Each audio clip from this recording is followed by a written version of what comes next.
Hello there and welcome back to the channel. This is Mel's Gaming here with another The Hunter Call of the Wild video. Now today's video is going to kind of be a bit of a mix of things. So mainly this video is to talk about the start of my raccoon grind here on single player on Mississippi Acres, because I've had a few experiences which I will talk about in a moment that have kind of driven me towards single player recently. And I've had some nice things turn up on my single player, some things I didn't expect. There's also going to be a couple of clips that were from multiplayer before I had the experiences that I'm going to talk about in a moment.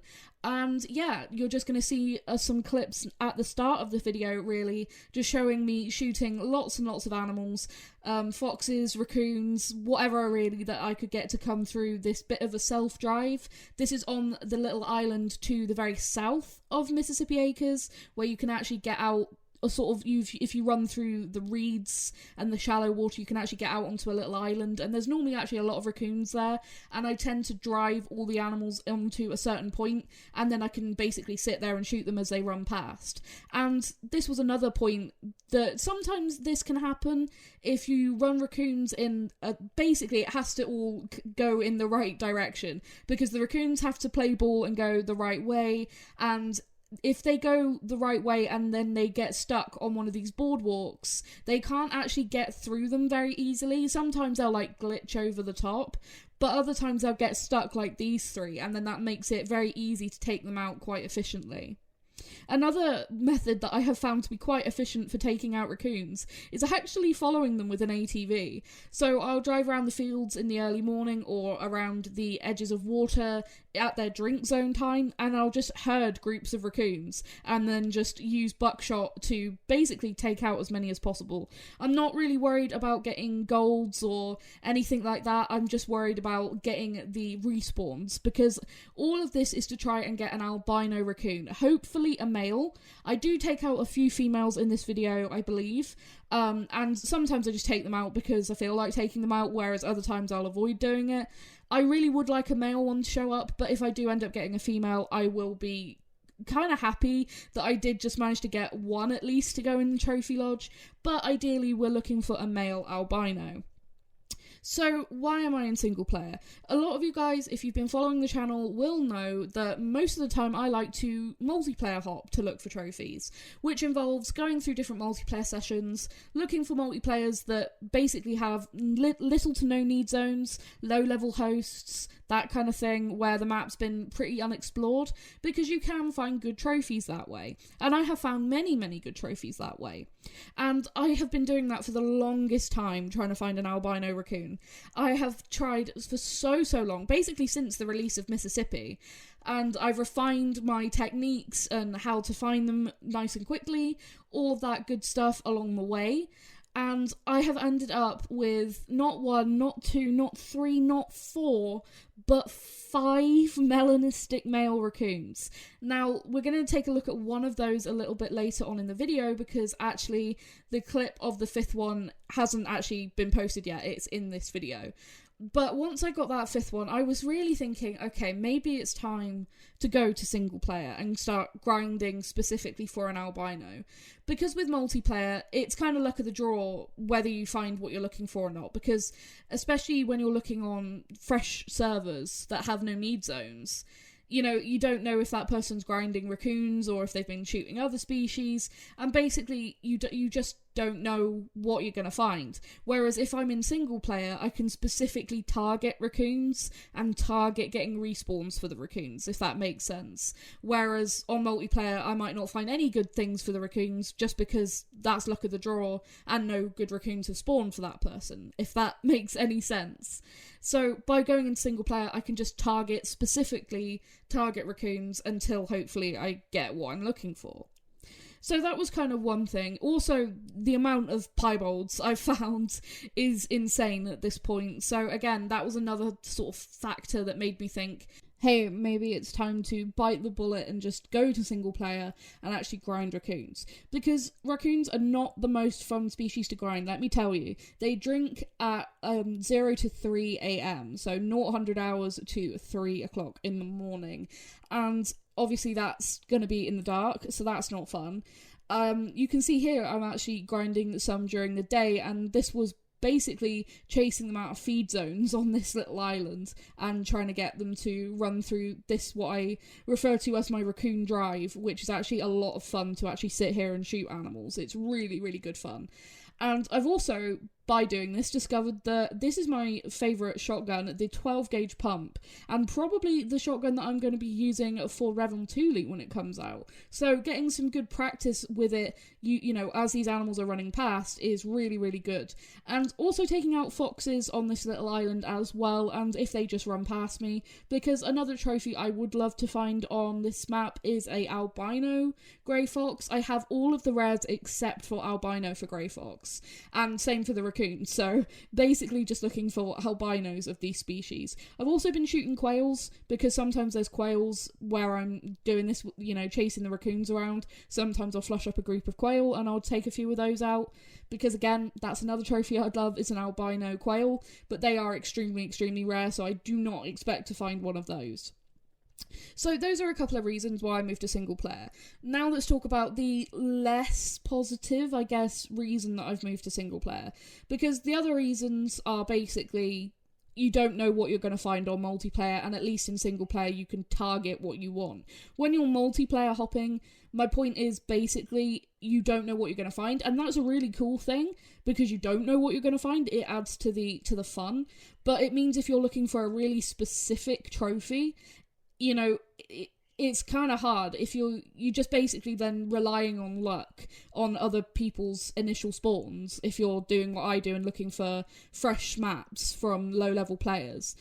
Whereas, like I said, in single player, you can focus by constantly shooting these animals to constantly try and get respawns to hopefully produce that trophy you're looking for. So that was my point from before, if I didn't explain it well enough. But the more negative side of this is multiplayer is full of hackers at the moment. Just absolutely shockingly full of hackers. I went onto Mississippi multiplayer, this was just before I started this grind in single player, and I encountered around 8 hackers within an hour or two of trying to go through multiplayer servers. It was hacked servers where I would pick up a track and then another track, and they were just, all the tracks were max weight, so I knew that something was obviously off. Or you'd see all animals being max level, or there was people flying around, and it was just literally almost every server, because there was only 5 or 6 servers open. And when you're going into those servers and you're just constantly encountering hackers, it just makes you question everything. And I had an experience where I was in a session and I accidentally messed up a level 5 raccoon. And then I turned around and I ran maybe 200 meters, and there was another level 5 raccoon, and it was almost the same weight and score, and it just made me think these probably weren't legit, because it was just so many people hacking. Like, it's honestly beyond a joke. I absolutely hate it, and I am so, like, I don't know how to say it. I am just very strict. Everything I have to I do in Call the Wild, Classic, whatever game I'm playing, it has to be legit.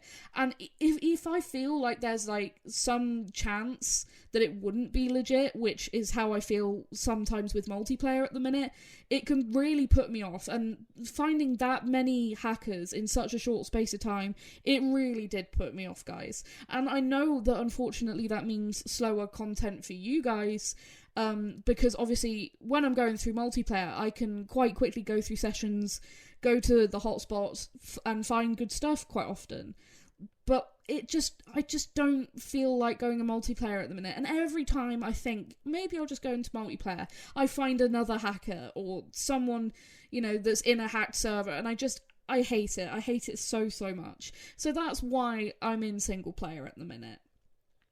And it's been interesting. I've learned more areas where raccoons can drink, and it's been a good learning curve. But there have been some interesting things, so let's now move on to the trophies part of this video. So this is the trophies portion of this video. However, we're going to start off with a couple of sort of different clips maybe to what I'd normally include. And this first clip, as you can see, we're running through a field at night. I see a raccoon's outline. I was chasing this raccoon that I knew to be a max weight estimate blonde raccoon. I didn't think anything of it, saw the outline up ahead and took a shot. Ended up that was actually a level 5 that would have been a diamond at 12.30. Now, I was annoyed at myself that I didn't know it was a level 5 and that I messed it up. However, I do already have a max weight, max score blonde raccoon in my trophy lodge, and the blondes aren't my favourite of the common fur types, so I don't know whether I would have taxed that one or not anyway. So it wasn't too bad, honestly. I was just glad to see that a level 5 had at least spawned, and there was, at least it feels like some kind of progress on this grind.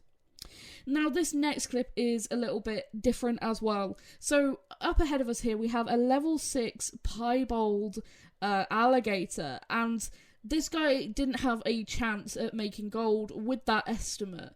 And with it being at night and him being on the opposite bank, and I didn't know where he was actually going to go, I took a risky shot. Now, I didn't think that was going to kill him. I thought that would have been a flesh wound. But as you can see, his health started to drop. I tried to take another shot, absolutely missed as far as I know, and he got into the water. And unfortunately, he did sink. Now, I wouldn't have taxed that one, for sure. I wouldn't have kept it because I do have bigger ones. But it was a shame. But things happen, not every time am I going to make a perfect shot, so I wanted to include those two clips just to sort of illustrate that point. But let's now move on to the cool things that I've actually managed to get recently, and the things that I haven't messed up. So, starting off here, this was in multiplayer. This was before I encountered all of those hackers, and this, I promise, was a genuine session. I picked up the track of a cinnamon black bear. Now, these guys used to just be an uncommon, but since the black bear had a rework for Mississippi, all of the sort of variants like cinnamon, blonde and brown, all of those 3 variants are now rare, the colour phases basically. And this is my first time actually seeing one in-game out walking about. I do have a max score cinnamon in my trophy lodge, which of course got the new model, and it's nice and it's cool, but it doesn't sort of compare to actually seeing one running around in game. These guys are absolutely beautiful since the rework, and it is quite cool that these are rare now. I didn't know how to feel about it to start off with because of having that max weight, max score cinnamon in my lodge from when they were an uncommon. But I do think it's quite cool that these guys are a rare now. Now, I did tax this one, and I won't put it in the same trophy lodge as the other cinnamon one that I've just been talking about, the diamond. Because what I'll probably do is sort of make a newer trophy lodge, and I'll explain if I ever show off the max score one, because I was really proud of that it was from when they were an uncommon rather than a rare, because it's not a super rare. If I shot one now that was a diamond, it would be a super rare, but back then it wasn't, so it's kind of like a difficult thing to have to explain sometimes. But this will probably go into a new, different trophy lodge, probably the trophy lodge that I'm going to start for Revontuli Coast, because I will be starting a brand new trophy lodge for that map, as my current one is very nearly full, and I hope to have it all filled up and do a tour before Revontuli actually releases. But these guys are absolutely stunning, and I really can't wait to see what the reworked brown bear look like, and if they're anything like the black bear, which they do appear to be, they're going to be awesome.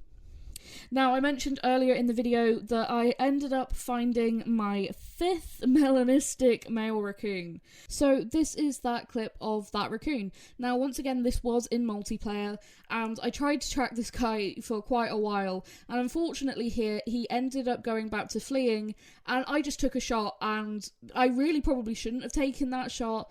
It was a very risky shot, and it didn't quite pay off, ended up hitting the stomach, but thankfully this guy would have only been a silver anyway. I knew he wasn't going to be my biggest one, because I do have a max weight estimate melanistic raccoon, so that's why I kind of took that riskier shot. I wasn't really that fussed about getting what would have probably been a silver or a low gold out of this guy. I just wanted to get him down and get the melanistic, basically. So that is my 5th melanistic raccoon, which, like I said, was kind of a drive to want to go to single player and try and find this albino, because at this point it's become a running joke that I can keep finding the melanistics, and even a really big gold melanistic, which was such a cool find, but still no albino, and I just want one albino for the trophy lodge. I really hope we can find one, because the melanistics look so cool, and I've seen pictures and videos of the albinos and they look so cool too, and I just really would love to find one for the trophy lodge. Now, I'm going to kind of redeem myself a little bit here after that dodgy shot on an alligator, and I know I made a couple of dodgy shots there with raccoons, but this I hope will sort of redeem myself a little bit. So while I was out running around, finding drink zones, killing as many raccoons as possible, I picked up the track of a female piebald on my map, and I didn't make an effort to go and shoot it because, like I said, I've already got all the piebalds and, you know, decently high-scoring males for most of the patterns as well. So I wasn't massively stressed about it. And I kind of thought, okay, I'll leave her on the map, and if I, you know, see her as I'm doing my runs through here, it'll be at night, and that could be like a cool situation. And sure enough, that's what ended up happening. I was doing my run, looking for raccoons to shoot, and I end up seeing her in the water, and I knew it was her because she is one of the high-pied variants, I believe that's the correct way of saying it, basically where they're almost white, and she just stood out like a sore thumb. And I managed to take a walking neck shot on her there and actually drop her on the spot.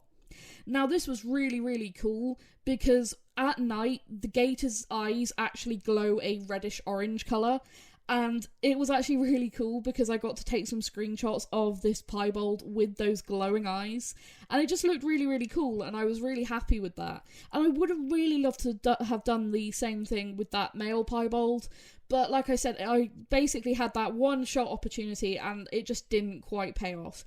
The only thing that really I would have loved to have seen with the male piebald from earlier is where that shot actually went.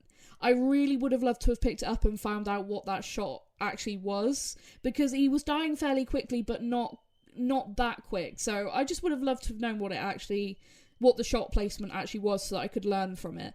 But really happy with that. Making a walking upper neck shot is always really cool on the gators, and I hope that kind of redeems me a little bit.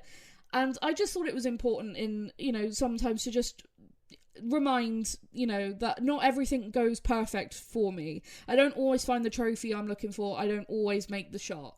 And, you know, we're all human. We all make mistakes. And sometimes I can be too much of a perfectionist. And whenever I start making, you know, I make a couple of bad shots or whatever, I really am hard on myself about it. And I can get really frustrated with myself because I feel like I should do better and that I'm not good enough when I make those mistakes. So it's important for me to recognise that, hey, it happens. Everyone makes dodgy shots every now and again. Mistakes happen, especially when it's an animal like that with the gator from earlier, where I knew it wasn't going to be something incredibly special, so I did take a bit of a riskier shot anyway. So yeah, that's why I included them in the video, and just to show you guys that, yeah, not everything always goes perfect. This whole video, I've been trying to find an albino raccoon. Have I found an albino raccoon? No, I have not. But I did end up finding this. This guy was on my map, had no idea. I was actually tracking the male piebald gator, and I knew he was in this spot, and that's why it was at night. And as I was looking around to see if I could see the male piebald, I see this gator running into the water, and it's a 9 legendary. And I spent, I kid you guys not, about 4 hours trying to get a shot at this legendary. He just would not play ball. I must have done 12, 13 stalks actually trying to get next to where he was, and he just kept spooking, and you guys saw there he went alert. He just always seemed to know that I was there. So that was a little bit of a riskier shot maybe than I should have taken, but it paid off. I got the neck and we got the diamond. A 498.10, which honestly, I thought this guy was going to be bigger just because of how flighty he was. It was so frustrating. I was actually using a tree stand, which I had placed from my gator grind when I was grinding for an albino. And I was getting up into this tree stand to try and work out where he was because he was in such tall grass, and then I'd get back down and have to sneak along, and he would just always seemed to know I was there. It was such an incredible stalk, and it really made me work for it, and it reminded me why I love hunting the gators, because there is that risk. There is always that risk that they just disappear into the water, or you make a dodgy shot like I did earlier, and they're gone for good.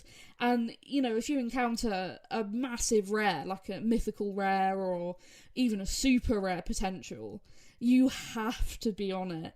And it did give me a good reminder that this is the way to do it, and I need to be more careful if I do find something that I desperately do want to keep. If that piebald had been a melanistic or an albino, no way would I have taken such a risky shot. But with a piebald, they are a bit more common. I've already got bigger ones, so that's why I took that shot. But anyway, I'm probably over-explaining it at this point. But like I said, I feel bad when I make dodgy shots. I always do. I always feel bad, and like I said, it's important to recognise that everyone makes mistakes, and not every time am I going to be successful. If I say I'm grinding for an albino raccoon, it's when and if one pops up. It's if I get lucky enough to have one show up, then I'll certainly make a video about it as soon as it happens. But in the meantime, we just keep going, and I'll keep making these little videos that update you. And it's quite cool to end up finding stuff that isn't actually what you're looking for along the way, like this gator, and like the female piebald. That was a cool experience. And also finding the other melanistic in multiplayer, and then the cinnamon bear. That was just really cool, because those bears are really rare now. Finding the colour phase bears is very, very rare. You don't see a lot of them. I've picked up many bear tracks and only found that one, so yeah. But anyway, that is going to be it for this video, guys. I know I've rambled an awful lot. This video was sort of intended to be more of a conversational video, talking about what I'm doing and why I'm doing it and trying to explain everything. I hope I've been at least kind of clear. I hope that it's all made sense. And, you know, we did get a couple of cool animals that I got to show you as well, so in my eyes, that's a bonus. So thank you so much for watching. As always, I really appreciate all your support, more than I can say. As always, guys, it means the world to me. Thank you so much for watching, and I'll see you guys in the next video. Thank you.